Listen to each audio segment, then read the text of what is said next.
English ਸਿੱਖਣੀ ਜਦੋਂ ਵੀ start ਕਰਦੇ ਹਾਂ ਸਭ ਤੋਂ ਪਹਿਲੀ ਚੀਜ਼ ਅਸੀਂ ਸਕੂਲਾਂ ਦੇ ਵਿੱਚ ਵੀ ਦੇਖਦੇ ਹੁੰਦੇ ਆ subject plus verb plus object and we always get confused what is this subject. So ਅੱਜ ਦੀ ਇਸ ਛੋਟੀ ਜਿਹੀ ਵੀਡੀਓ ਦੇ ਵਿੱਚ ਗੱਲ ਕਰਾਂਗੇ ਕਿ ਇੰਗਲਿਸ਼ ਦੇ ਵਿੱਚ ਸਬਜੈਕਟ ਕੀ ਹੁੰਦਾ।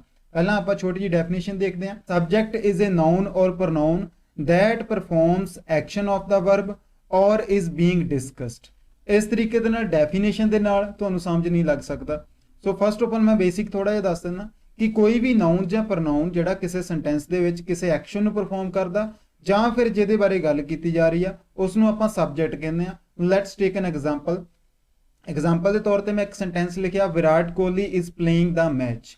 ਸੋ ਇਸ ਸੈਂਟੈਂਸ ਦੇ ਵਿੱਚ ਅਗਰ ਅਸੀਂ ਵਰਬ ਦੇਖੀਏ ਤੇ ਵਰਬ ਹੈਗਾ ਪਲੇ ਮੀਨਸ ਖੇਡਣਾ ਤੇ ਖੇਡ ਕੌਣ ਰਿਹਾ that is ਵਿਰਾਟ ਕੋਹਲੀ। ਸੋ ਅਸੀਂ ਕੀ ਕਿਹਾ ਸੀਗਾ ਕਿ a noun or pronoun that performs the action of the verb is called a subject। ਸੋ ਵਿਰਾਟ ਕੋਹਲੀ ਇੱਥੇ ਖੇਡ ਰਿਹਾ ਆ ਮੀਨਸ ਕਿ ਉਸ ਐਕਸ਼ਨ ਨੂੰ ਪਰਫਾਰਮ ਕਰ ਰਿਹਾ he is called the subject। Otherwise ਅਗਰ ਤੁਸੀਂ ਕਨਫਿਊਜ਼ਡ ਹੁੰਦੇ ਆ ਤਾਂ ਤੁਸੀਂ ਆਪਣੇ ਆਪ ਨੂੰ ਦੋ ਕੁਐਸਚਨ ਪੁੱਛਣੇ ਆ। First of all what is the action, ਹੋ ਕੀ ਰਿਹਾ ਹੈ, ਉਸ ਐਕਸ਼ਨ ਨੂੰ ਪਹਿਚਾਨਣਾ। ਜਿਵੇਂ ਆਪਾਂ ਇੱਥੇ ਲਿਖਿਆ ਸੀ play, ਸੋ play ਸਾਡਾ ਵਰਬ ਆ that is an action। who is performing this action, ਇਸ ਐਕਸ਼ਨ ਨੂੰ ਪਰਫਾਰਮ ਕੌਣ ਕਰ ਰਿਹਾ, ਵਿਰਾਟ ਕੋਹਲੀ। ਸੋ ਜਿਹੜਾ ਵਿਅਕਤੀ ਉਸ ਐਕਸ਼ਨ ਨੂੰ ਪਰਫਾਰਮ ਕਰੂਗਾ ਜਿਹੜਾ ਐਕਸ਼ਨ ਵਰਬ ਨੇ ਸ਼ੋ ਕਰਨਾ he is called a subject।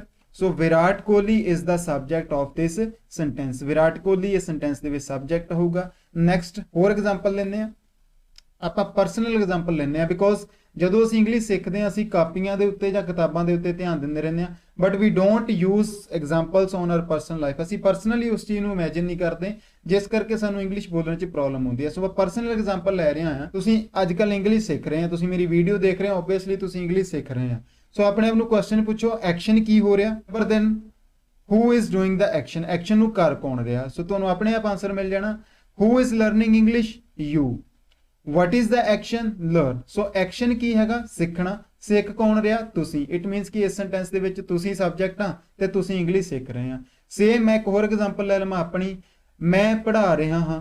So action ਕੀ ਹੋ ਰਿਹਾ, ਪੜ੍ਹਾਉਣਾ। ਪੜ੍ਹਾ ਕੌਣ ਰਿਹਾ, ਮੈਂ। ਇਟ ਮੀਨਸ ਕਿ ਮੈਂ ਸਬਜੈਕਟ ਆ ਤੇ ਪੜ੍ਹਾਉਣਾ ਮੇਰਾ ਐਕਸ਼ਨ ਆ। ਸੋ ਜਿਹੜਾ ਵਿਅਕਤੀ ਉਸ ਐਕਸ਼ਨ ਨੂੰ ਪਰਫਾਰਮ ਕਰੂਗਾ that is called a subject in English। ਸੋ ਇਸ ਤਰੀਕੇ ਦੇ ਨਾਲ ਤੁਸੀਂ ਕੋਈ ਵੀ ਐਗਜ਼ਾਮਪਲ ਲੈ ਲਓ। My mother is preparing food in the kitchen. It means ਕਿ ਐਕਸ਼ਨ ਹੋ ਰਿਹਾ ਪ੍ਰਪੇਅਰ ਕਰਨਾ ਫੂਡ ਨੂੰ। ਪ੍ਰਪੇਅਰ ਕੌਣ ਕਰ ਰਿਹਾ, ਮੇਰੀ ਮਦਰ ਸਬਜੈਕਟ ਹੋਗੀ। My father is reading a newspaper, ਮੇਰਾ ਫਾਦਰ ਨਿਊਜ਼ਪੇਪਰ ਪੜ੍ਹ ਰਿਹਾ ਹੈ। ਸੋ ਐਕਸ਼ਨ ਕੀ ਹੋ ਰਿਹਾ, ਰੀਡ ਕਰਨਾ। ਕਰ ਕੌਣ ਰਿਹਾ, ਮੇਰਾ father. So father would be subject and reading would be verb. So ਇਸ ਤਰੀਕੇ ਦੇ ਨਾਲ ਆਪਾਂ ਸਬਜੈਕਟ ਐਂਡ ਵਰਬ ਨੂੰ ਆਇਡੈਂਟੀਫਾਈ ਕਰਕੇ ਈਜ਼ੀਲੀ ਸੈਂਟੈਂਸਸ ਬਣਾ ਸਕਦੇ ਹਾਂ। And one important thing is that ਕਿ ਜਿਹੜੇ ਵੀ ਸੈਂਟੈਂਸ ਦੇ ਵਿੱਚ ਸਬਜੈਕਟ ਦੁਆਰਾ ਐਕਸ਼ਨ ਨੂੰ ਪਰਫਾਰਮ ਕੀਤਾ ਜਾਂਦਾ ਉਸ ਸੈਂਟੈਂਸ ਨੂੰ ਐਕਟਿਵ ਸੈਂਟੈਂਸ ਕਿਹਾ ਜਾਂਦਾ। ਸੋ ਇਸ ਤੋਂ ਅੱਗੇ ਨੰਬਰ 2 ਤੇ it is not important that each time subject would perform an action. ਇਹ ਵੀ ਜ਼ਰੂਰੀ ਨਹੀਂ ਹੈਗਾ ਕਿ ਸੈਂਟੈਂਸ ਦੇ ਵਿੱਚ ਹਰ ਵਾਰ ਸਬਜੈਕਟ ਕਿਸੇ ਐਕਸ਼ਨ ਨੂੰ ਹੀ ਪਰਫਾਰਮ ਕਰੂਗਾ। ਸਮਟਾਈਮਸ ਸਬਜੈਕਟ ਇਜ਼ ਡਿਸਕਸਡ, ਕਦੀ ਕਦੀ ਸਬਜੈਕਟ ਨੂੰ ਡਿਸਕਸ ਵੀ ਕੀਤਾ ਜਾਂਦਾ। ਵਟ ਡਜ਼ ਇਟ ਮੀਨ, ਇਟਸ ਮੀਨ ਇਹਦਾ ਮੀਨਿੰਗ ਆਪਾਂ ਫਿਰ ਦੇਖਦੇ ਹਾਂ ਐਗਜ਼ਾਮਪਲ ਦੇ ਨਾਲ। ਜਿਵੇਂ ਆਪਾਂ ਐਗਜ਼ਾਮਪਲ ਲਈ ਆ Virat Kohli is a cricketer. ਇਹਦੇ ਵਿੱਚ ਮੈਂ ਕਿਹਾ ਕਿ ਵਿਰਾਟ ਕੋਹਲੀ ਇੱਕ ਕ੍ਰਿਕਟਰ ਹੈ ਬਟ ਇਸ ਸੈਂਟੈਂਸ ਦੇ ਵਿੱਚ ਕੋਈ ਐਕਸ਼ਨ ਨਹੀਂ ਹੋ ਰਿਹਾ। ਵਿਰਾਟ ਕੋਹਲੀ ਕੋਈ ਵੀ ਐਕਸ਼ਨ ਨੂੰ ਪਰਫਾਰਮ ਨਹੀਂ ਕਰ ਰਿਹਾ ਬਟ ਵਿਰਾਟ ਕੋਹਲੀ ਕੀ ਆ ਇਸ ਚੀਜ਼ ਦੇ ਬਾਰੇ ਆਪਾਂ ਗੱਲ ਕਰ ਰਹੇ ਹਾਂ ਕਿ ਵਿਰਾਟ ਕੋਹਲੀ ਇੱਕ ਕ੍ਰਿਕਟਰ ਹੈਗਾ। ਸੋ ਇਟ ਮੀਨਸ ਕਿਹਾ ਕਿ ਸਬਜੈਕਟ ਨੂੰ ਇੱਥੇ ਡਿਸਕਸ ਕੀਤਾ ਜਾ ਰਿਹਾ ਜਾਂ ਸਬਜੈਕਟ ਦੇ ਬਾਰੇ ਗੱਲ ਹੋ ਰਹੀ ਆ। So in this sentence Virat Kohli is not doing an action. ਇਸ ਸੈਂਟੈਂਸ ਦੇ ਵਿੱਚ ਵਿਰਾਟ ਕੋਹਲੀ ਕੋਈ ਐਕਸ਼ਨ ਨਹੀਂ ਕਰ ਰਿਹਾ but the sentence is about Virat Kohli. ਪਰ ਸਾਡਾ ਸੈਂਟੈਂਸ ਵਿਰਾਟ ਕੋਹਲੀ ਦੇ ਬਾਰੇ ਆ। So he is the subject of this sentence. ਉਹ ਇਸ ਸੈਂਟੈਂਸ ਦੇ ਵਿੱਚ ਸਬਜੈਕਟ ਬਣੂਗਾ। ਇਸ ਤਰੀਕੇ ਨਾਲ ਸਟੂਡੈਂਟ ਅਸੀਂ ਸਬਜੈਕਟ ਨੂੰ ਆਇਡੈਂਟੀਫਾਈ ਕਰ ਸਕਦੇ ਹਾਂ ਤੇ ਈਜ਼ੀਲੀ ਸੈਂਟੈਂਸਸ ਬਣਾ ਸਕਦੇ ਹਾਂ। ਸੋ ਸਟੂਡੈਂਟਸ ਸਪੋਕਨ ਇੰਗਲਿਸ਼ ਦਾ ਬੈਚ ਟੱਚ ਸਕਾਈ ਵਿਖੇ ਬਹੁਤ ਜਲਦੀ ਸ਼ੁਰੂ ਹੋਣ ਜਾ ਰਿਹਾ। ਜਿਹੜੇ ਸਟੂਡੈਂਟਸ ਨੂੰ ਲੱਗਦਾ ਕਿ ਉਹ ਆਇਲਸ ਕਰਨ ਤੋਂ ਪਹਿਲਾਂ ਸਪੀਕਿੰਗ ਕਰਨਾ ਚਾਹੁੰਦੇ ਆ ਔਰ ਸਪੀਕਿੰਗ ਵੀ ਇਸ ਤਰੀਕੇ ਨਾਲ ਕਰਨਾ ਚਾਹੁੰਦੇ ਆ ਕਿ ਸਿਰਫ ਕਿਤਾਬਾਂ ਦੇ ਉੱਤੇ ਜਾਂ ਕਾਪੀਆਂ ਦੇ ਉੱਤੇ ਲਿਖ ਕੇ ਨਹੀਂ, ਐਕਚੁਅਲ ਲਾਈਫ ਦੇ ਵਿੱਚ ਇੰਗਲਿਸ਼ ਕਿੱਦਾਂ ਬੋਲਣੀ ਆ ਉਹ ਚੀਜ਼ਾਂ ਪਰਸਨਲ ਐਕਸਪੀਰੀਐਂਸਸ ਪਰਸਨਲ ਐਗਜ਼ਾਮਪਲ ਦੇ ਨਾਲ ਇੰਗਲਿਸ਼ ਸਿੱਖੀ ਜਾਵੇ ਤੇ ਅੱਜ ਹੀ ਕਾਲ ਕਰਕੇ ਤੁਸੀਂ ਆਪਣੀ ਸੀਟ ਬੁੱਕ ਕਰ ਸਕਦੇ ਆ ਐਂਡ ਜੁਆਇਨ ਕਰ ਸਕਦੇ ਆ ਸਾਡਾ ਸਪੋਕਨ ਇੰਗਲਿਸ਼ ਕੋਰਸ। ਇਸ ਸਪੋਕਨ ਇੰਗਲਿਸ਼ ਕੋਰਸ ਦੇ ਵਿੱਚ ਤੁਹਾਨੂੰ 30 to 40 ਡੇਜ਼ ਦੇ ਵਿੱਚ ਬੇਸਿਕ ਤੋਂ ਲੈ ਕੇ ਐਡਵਾਂਸ ਲੈਵਲ ਤੱਕ ਦੇ grammar sentences vocabulary newspaper reading and writing ਇਹ ਸਾਰੀਆਂ ਚੀਜ਼ਾਂ ਦੇ ਉੱਤੇ ਕੰਮ ਕਰਵਾਇਆ ਜਾਊਗਾ।